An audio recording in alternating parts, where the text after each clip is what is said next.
Okay, today's 4-minute mark is a little introduction to Mark chapter 13.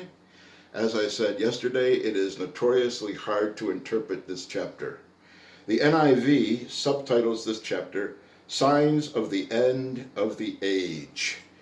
The big question is, the end of what age?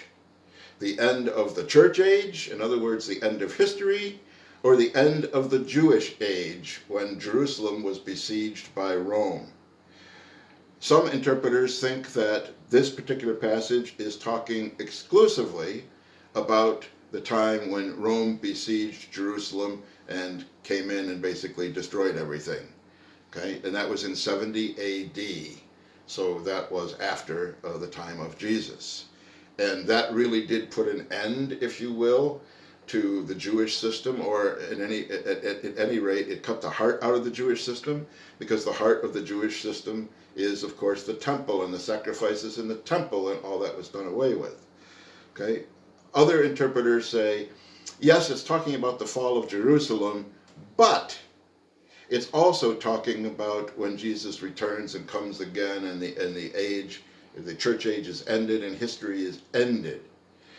And it's because some of the verses apply to the fall of Jerusalem, some apply to the end of the world. It's that whole idea that prophecy sometimes takes events and kind of mushes them together. Or think of it this way: if you're driving toward a mountain range, it looks like all the mountains are right together. But as you get closer and closer, you see that this small one you come to first, later on you come to this big one, but when you first look at it, it all looks like one thing, okay? So the prophets, oftentimes when they look down through history, they saw different events as one thing, even though they're actually different events. Sometimes events of the past foreshadowed what God is going to do in the future. And maybe that's what's going on here in chapter 13 as well. God is taking the events of the fall of Jerusalem and using them to foreshadow what's going to happen at the end of history.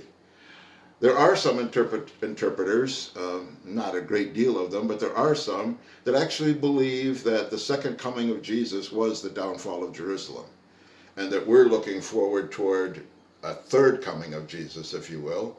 Or we could even say there are many comings of Jesus, because these interpreters say that in the Old Testament, God coming on the clouds was a sign of judgment. And when Jerusalem fell, it was a sign that Jesus was judging Jerusalem. So Jesus came in the clouds in the same way that the Old Testament God came in the clouds and then judged Jerusalem. So those are all the different interpretations that we have to choose from. So I'm going to try to make sense, if I can, of chapter 13 and try to bring out some spiritual lessons for us as we slog through chapter 13. Okay, so we're going to start with the first couple verses.